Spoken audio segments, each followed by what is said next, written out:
Previously on The Psychology of Entrepreneurship. I'm Tessie Castillo. I'm a journalist and co-author of Crimson Letters, Voices from Death Row. The political change happens when activists try really hard to petition for it. So there were years and years and years of activists who were pressuring the prison to install phones.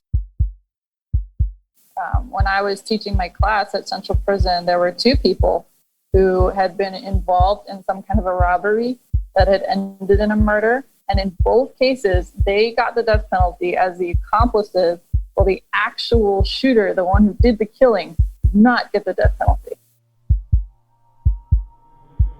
It's nefarious, man. Like, the brain works in fucked up ways. The mind is one of the most deceiving, manipulative pieces of equipment, flesh, human bodies on earth. I never have trusted my brain. All of that weight lives in your head, and you are the decision maker. Psychology of Entrepreneurship. Hi, it's Ronsley. If this is your first volume, welcome. This is a weekly series where I go inside the mind of an entrepreneur, artist, athlete, academic to decipher what is the psychology of our decisions.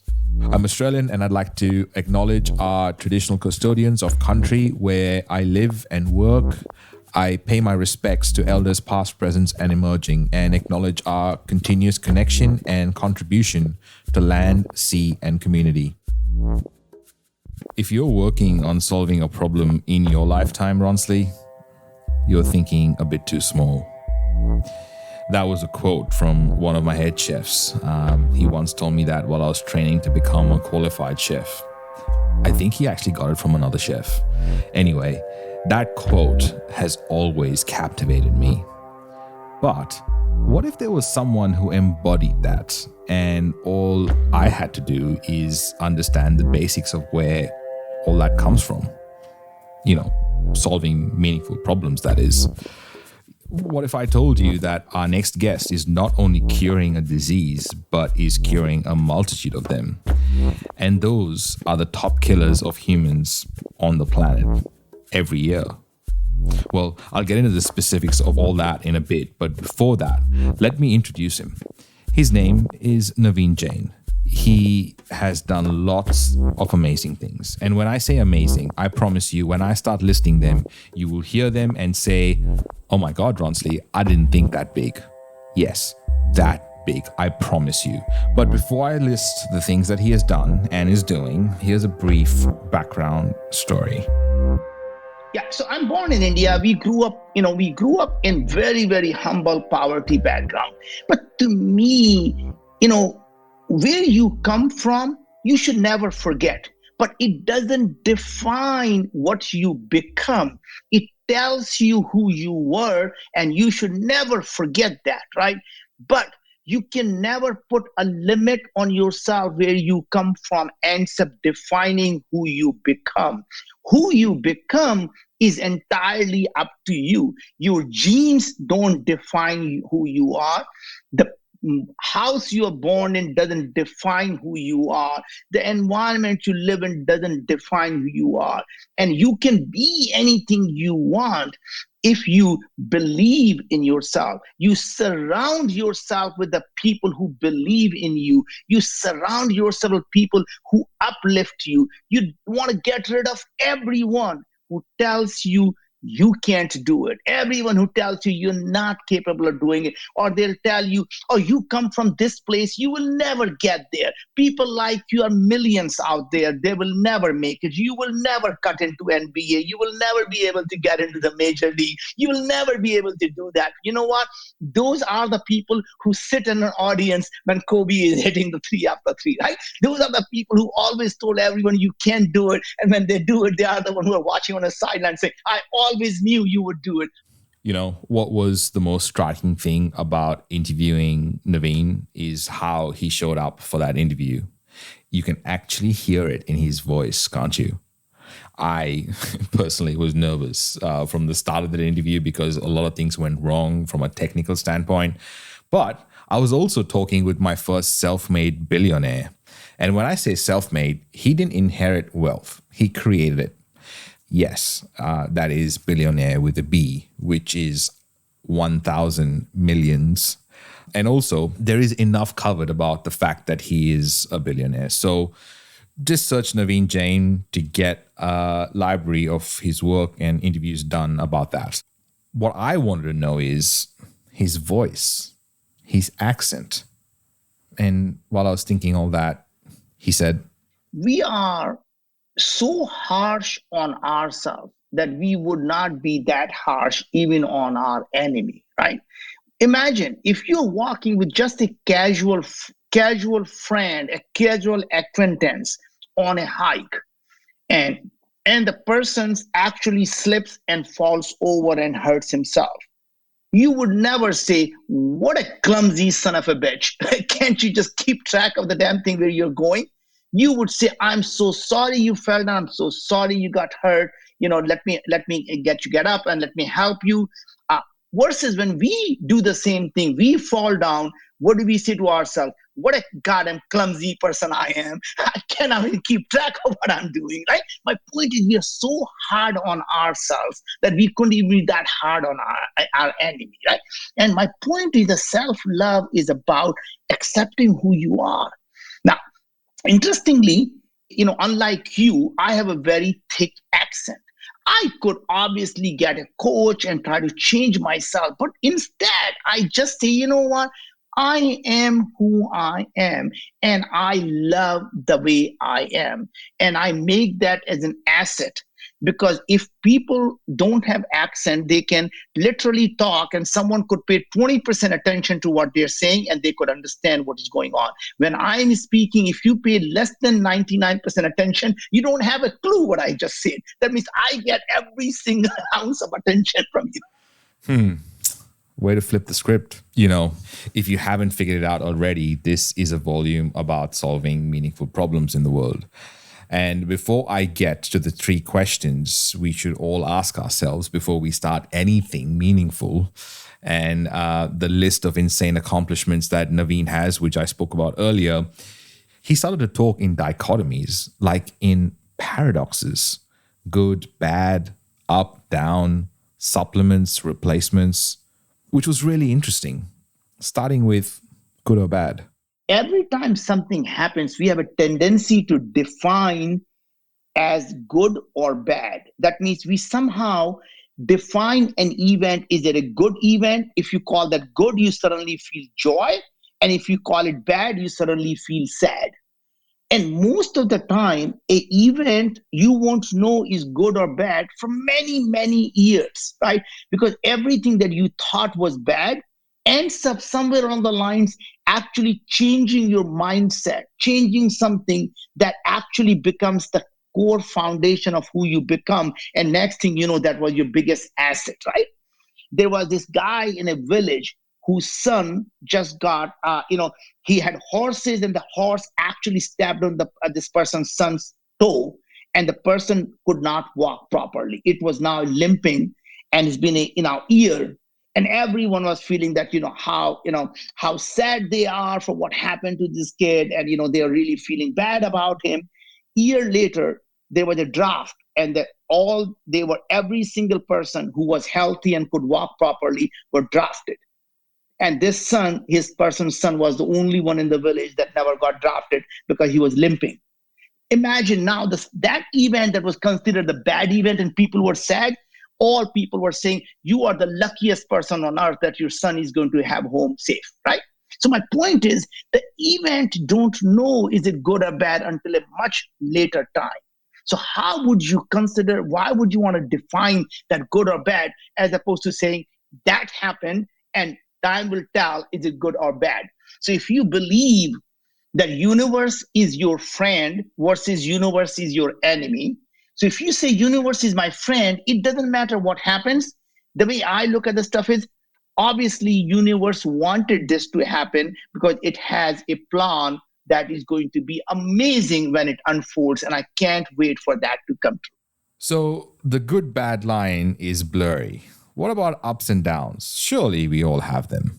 A lot of people have very difficult time with it, right? There are 2 of the things I was going to mention here. One is, idea of as an entrepreneur that people feel that they have these adversities that they see in their lives, and they actually end up, them feeling that maybe they are not cut out to do that, right?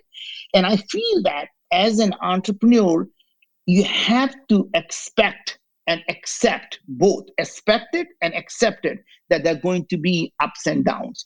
And the way I define that is the only way you and I know that we are alive is we have a heartbeat. And how does a heartbeat look like? It goes up and down, right?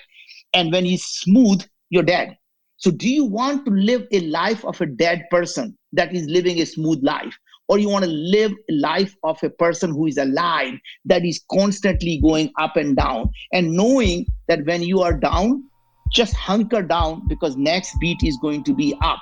And when you are on the top of the beat, never get too cocky, because winter is coming and it will be down next, right? So always know that it is not about what is happening. It is about knowing that these things are just part of being alive. British inventor, entrepreneur, and founder of Dyson Limited, Sir James Dyson, knows a thing or two about failure. Actually, a better way to word that would probably be that he's an expert on not giving up when you do fail. In a quote from an old interview with Fast Company, he states, "I made 5,127 prototypes of my vacuum before I got it right. There were 5,126 failures, but I learnt from each one. That's how I came up with a solution. So I don't mind failure." Also, fun fact, in May 2020, Dyson was named the richest person living in the UK. So we are going to introduce you to a very important term right now, which is used a lot and is also misused a lot. The term is chronic disease. This is Rachel Shelton, Assistant Professor of Social Medical Sciences and Associate Director of Research, Lerner Center for Public Health Promotion, Columbia University. What we find is that we've had such great improvements in terms of prevention and treatment of infectious disease. So people are living much longer lives now, both within the United States and globally. People are increasingly being diagnosed with chronic diseases across the life course. And that commonly refers to heart disease, cancer, stroke, diabetes, and obesity. And what's interesting is a lot of the behavioral risk factors for those chronic diseases are very similar. So factors like dietary behavior and nutrition, sedentary behavior, physical activity, smoking, and alcohol use.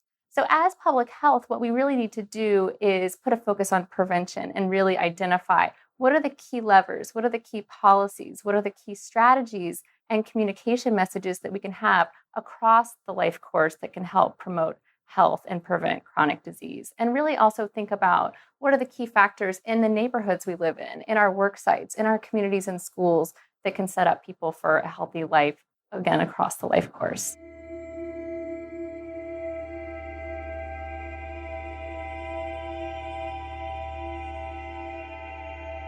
Why do I say used a lot?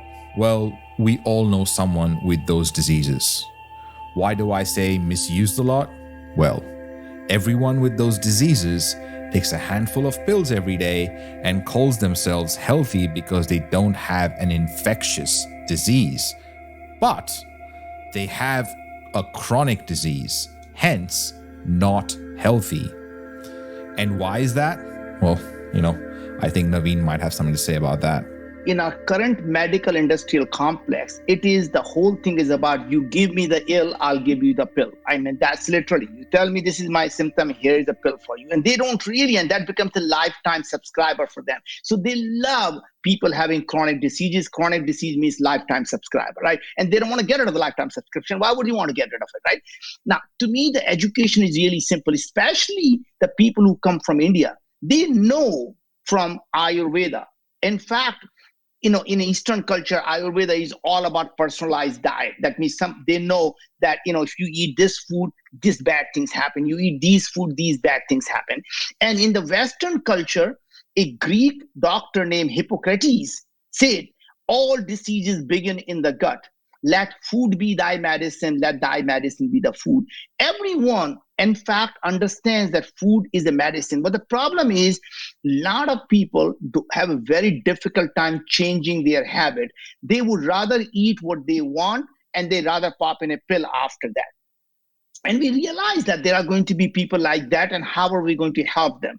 And so we realized, look, it is, even though we can't help as much if they actually also change their diet, but we decided we're going to actually help them still by giving them those food that are good for them in the extract form, by giving them the supplements. So if you need strawberry and you're not going to eat strawberry, like my mom, then I have to give her the fisetin that's inside the strawberry, so at least she gets that, right? So I'm going to be able to give her the things that are in the form of actual supplements that are made for each individual on demand. So when I test Ronsley, we actually look and say, Ronsley needs 22 milligram of elderberry. He needs 11 milligram of curcumin. You need 7 milligram of lipase. You need 77 milligram of amylase. And we're going to actually make that capsule with all those dosage just for you on that day. And that has never been done. So literally, if you need 50 ingredients, whether you need 100 ingredients, we put every single thing you need in those capsules and send them to you. Every probiotic you need, every prebiotic you need, all the food extracts you need, amino acids you need, digestive enzymes you need, herbs you need, everything, we put them and send them to you, right? And to us, that was our way of dealing with a situation where we knew people will never change their diet, but they're willing to at least take these supplements. And we thought, you know what? It is not going to have a full impact, but it's better than absolutely nothing. So if you only take supplement, you're going to get 70% of the way there. You're not going to get 100% of the way there. And that's why they call supplement. They're not called replacement, right? Fascinating. I'm blown away by one of Naveen's companies. It's called Viome. It is literally curing chronic disease. Well, actually, it is doing a lot more. Viome is a systems biology company whose goal is to make illness optional. Viome has partnered with Mayo Clinic, Kaiser, GSK, and others. It is able to measure your unique gut microbiome, mitochondria, and human immune cell function. Then they help nourish you with precise nutritional recommendations to help you improve your health. That is insane when you break it down that way. And while I was thinking about the insane impact that Viome is making and currently making around the planet, I was curious, why isn't this a not-for-profit? If you want to do a small good in the world, you start a nonprofit. If you want to do a large good in the world, you start for profit. And here's why. Because profit is the engine that allows you to scale. Profit is what allows you, instead of helping 1,000 people, to help 100,000 people. And then it goes on to help 1 million people, to go 100 million people, to help 1 billion people, because that's what you need. Because you may be the richest man in the world, and if you're not making money, it's a matter of time till you run out of money. And then what, right? So you have to create profit to help more people. And that, to me, is the key.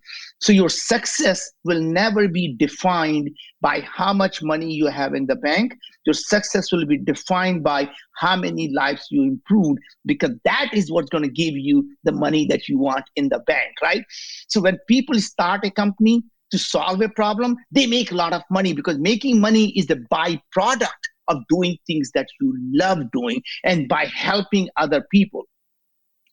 And if most people don't understand what I'm saying, the way I explain them to is, making money is like having an orgasm. If you focus on it, you're never going to get it. You just have to enjoy the process. I have done a lot of interviews, and a common theme of happiness is enjoying the process. However, when someone says, Ronsley, just enjoy the process, I think to myself, okay, but how?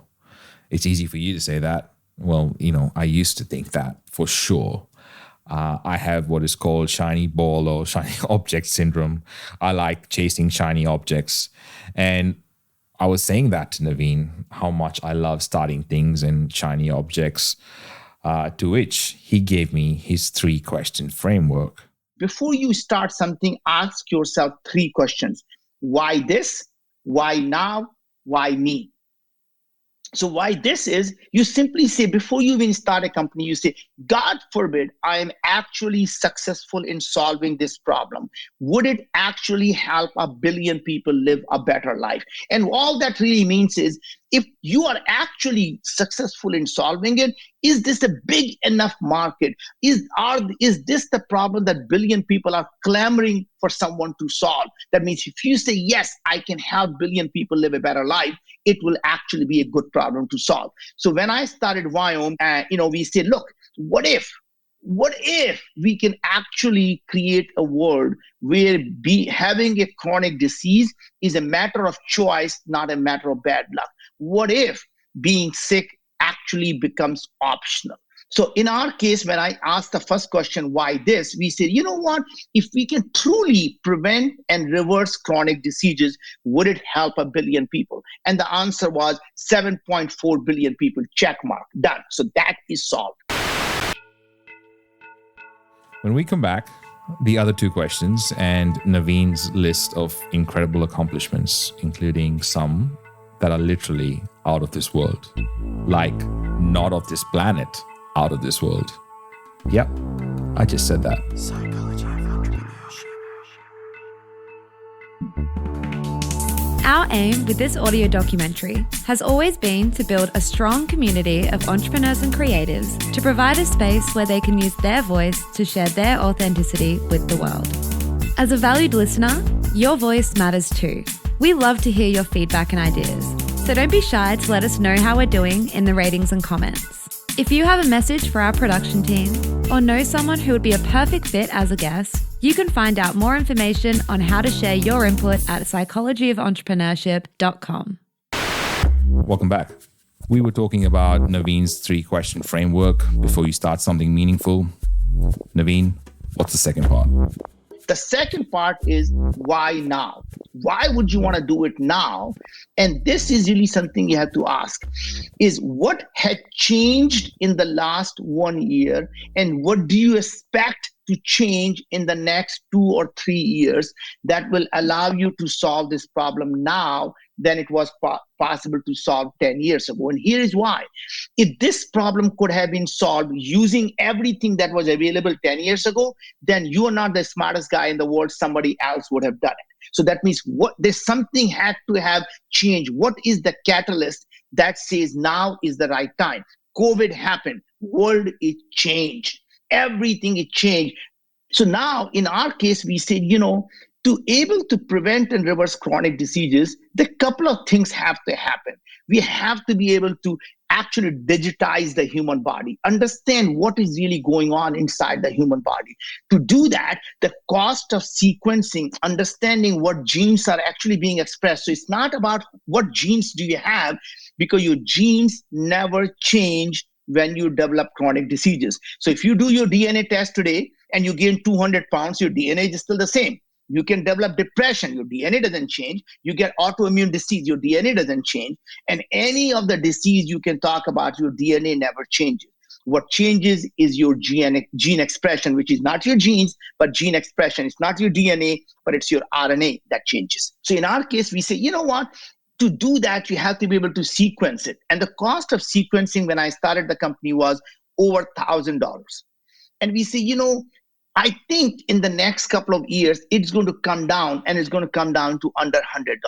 And today we sit here and the cost is give or take $20, $30, right? So my point is, every one of the things that we expected to happen is the reason we said why now. Before we get to the last part, the why me part, whenever I think about the why me, or if someone I know is talking to me and says, oh my God, I'm going through this stuff, Ronsley, why me? I remember Les Brown. Do you know Les? I was in my comfort zone. I was doing just enough to get by. I was working on a job. They paid me just enough to keep me from quitting, and I worked just hard enough to keep from getting fired. How many know people like that? Blink your eyes if you understand what I'm talking about. I was parked. I knew I could do more. But when my mama died, it took something out of me. When I went through a divorce, it took something out of me. When my best friend died, it took something out of me. I parked. And somebody said that life is like an onion. You have to peel it one layer at a time. And sometimes you cry. Life's going to happen to you when you have a dream. You're going to get slapped around. And don't take it personal. Don't ask, why did this have to happen to me? Why not you? Who would you suggest? You want to give us some names, some email addresses? And don't tell everybody. 80% don't care and 20% glad it's you. And the last part is probably the most important part. Why me? And why me is about what question you are asking that is different from what everyone else is asking. Because the question you ask is the problem you solve, right? It's not about having all the right answers. It's about asking all the right questions. And that is the key to success in any business. So like when I started Viome, and we saw that everyone in the industry was asking the same question: what genes you have and what organisms are in your gut. And we say, you know what? That's the wrong question. It is not about the genes, it's about gene expression. It's not about the organisms, it is about what organisms are producing. And here's why. If you can have thousands of different human beings doing the same thing, they all could be doing podcasts. Guess what happens? Every single person could do exactly the same thing. What if the organisms are just like that? So two people can have diabetes with completely different organisms producing exactly the same thing that is causing you to have diabetes. So if you keep simply looking at organism, you will never know why. And here's more important. When single organisms can produce something really good in your gut, in your environment, and can produce something really bad in my gut and in my environment. Just like the human beings, right? If you are with a group of people, sometimes you're really calm and meditating and intellectual. Other people you are with and you're totally rowdy and you're partying and your things are completely different, right? And that is really the key to the organism as well, right? Depending on who along with them there, they actually change their behavior. Just like you and I. I'm at work, I'm an entrepreneur, I go home, I'm a dishwasher. What changed? The environment, right? And that's really what happens in these things. Want to know the best way to achieve anything in life? If there was a silver bullet, would you want to know? And once you know, would you act on that piece of information? Well, here it is anyway. Naveen? Excess time, money, and energy that you have, you should always focus it on really that will have the most impact, positive impact on other people's life. So like if you want to be, let's assume, most educated, then you focus your life on making million people most educated. And it's a matter of time till you become most educated. If you want to be millionaire, then you go out and help a million people become a millionaire, and it's a matter of time till you become a millionaire, right? So it's really interesting that if you help everyone around to be what you want to be, you will get that as a part of the return. Just by doing and helping everyone else, you will learn the same set of skills. In the wise words of Arnold Schwarzenegger, he says, "Help others and give something back." I guarantee you will discover that while public service improves the lives and the world around you, its greatest reward is the enrichment and the new meaning it will bring to your own life. I'm on Clubhouse a lot these days. And the conversations are striking, especially the kinds of advice being given there to new and upcoming entrepreneurs.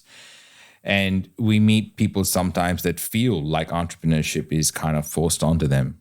I think no one should ever be forced into entrepreneurship. Entrepreneurship is something when you have a true desire to solve a problem that you obsess about, right? So to me, it's not about, a lot of the people have this idea of you have to have your purpose, you have to have your passion. Passion is for losers. Passion is for hobbies. Passion is not what you need to be an entrepreneur.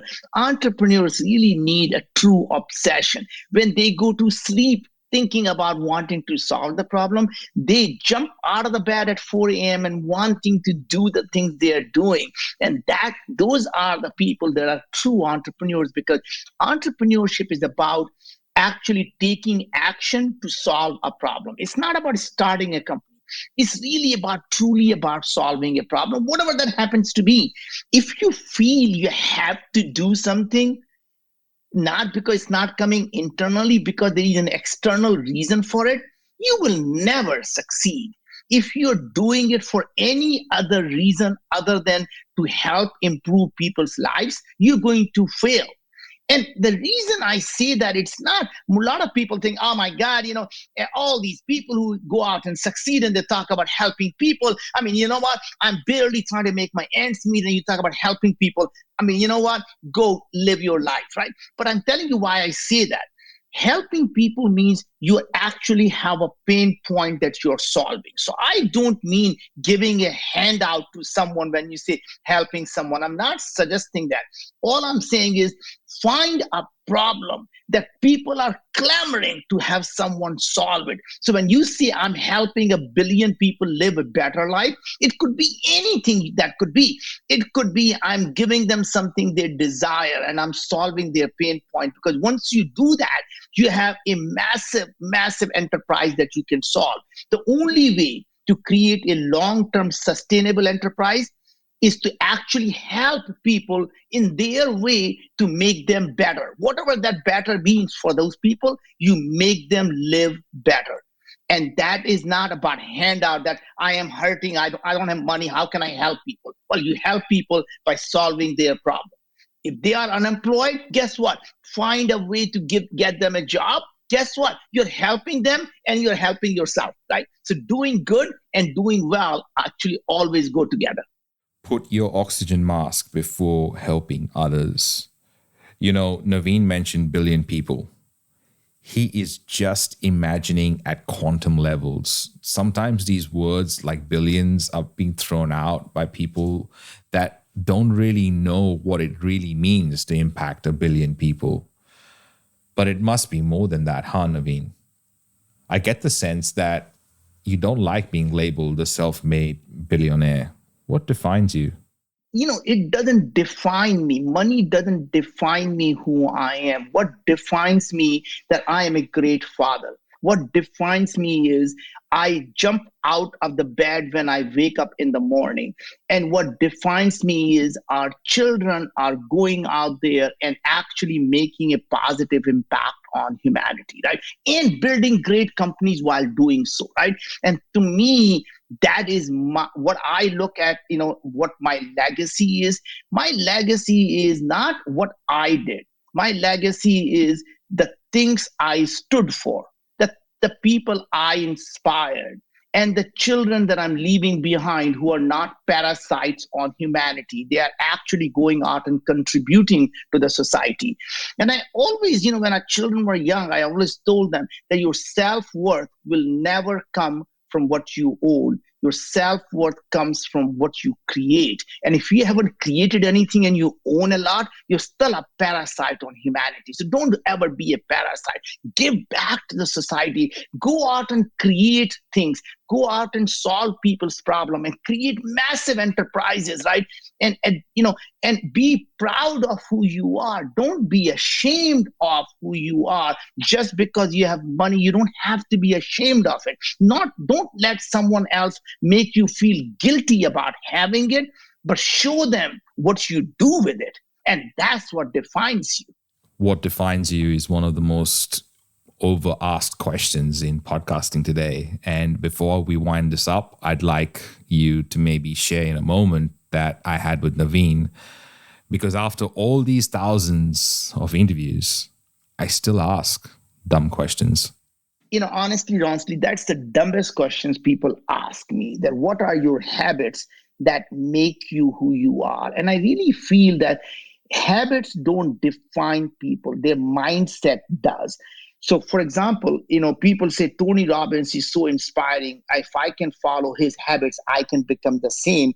And Tony Robbins takes ice bath every day. Even if you take an ice bath 3 times a day, you're not going to become Tony Robbins, right? You become like someone by thinking like them, not by behaving like them.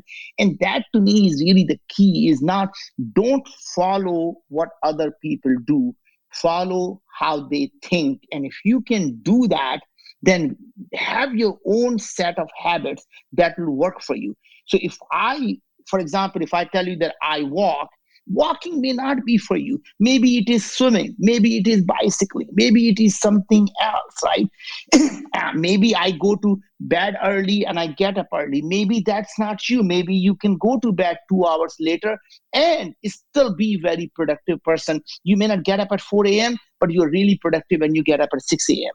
But the point is, what is important is the jumping out of the bed when you wake up in the morning. That tells you that you have something in the day that you want to achieve. And the trick is not what time you wake up. The trick is jumping out of the bed with joy when you wake up. Psychology of entrepreneurship.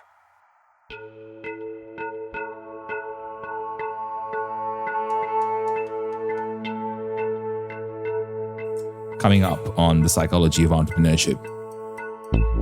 My name is Katie Aitchison. I'm the co-founder of Numbers and People Synergy, and we're a company that brings big scale data about what's happening in the world together with the experiences of people on the ground.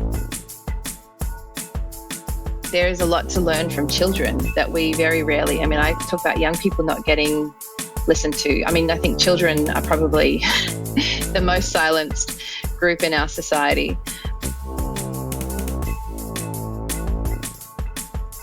And when you really sit and listen to people, the world opens up. It doesn't implode or explode. It opens. Psychology of entrepreneurship. I interviewed Naveen Jain because he is an entrepreneur driven to solve the big problems facing today's world. Naveen is the founder of 7 companies, including Moon Express, InfoSpace, Intellius, Blue Dot, and TalentWise. And on that list is Viome 2. Naveen is the author of the award-winning book Moonshots, Creating the World of Abundance. He has been awarded Entrepreneur of the Year and Most Creative Person by Fast Company. Moon Express, one of his companies, is one that is building machine-operated spacecraft to mine materials like gold, cobalt, platinum, and helium-3, which is a nuclear energy fuel, from the moon. He is an entrepreneur of the highest order, a dedicated father, and such a great human being. It was a pleasure to have a conversation with him. Psychology of entrepreneurship. This is a Must Amplify production. Special thanks to every guest expert that has appeared on the show. Editing, voiceovers, and sound design by Kaylee Bonnyman and Tiago Vega. Guest research by Jenna Elliott. Content by Corinne Castles.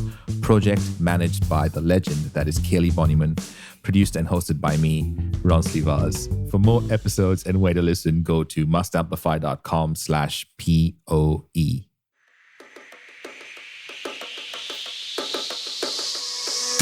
Love the polished audio docuseries style of this podcast, The Psychology of Entrepreneurship? At We Are Podcast, you can learn how to create a similar style for your own show. This revolutionary virtual event assembles podcasters, entrepreneurs, and marketers in one spot, so you're able to learn from the masters. Head straight to wearepodcast.com to reserve your spot at our next event.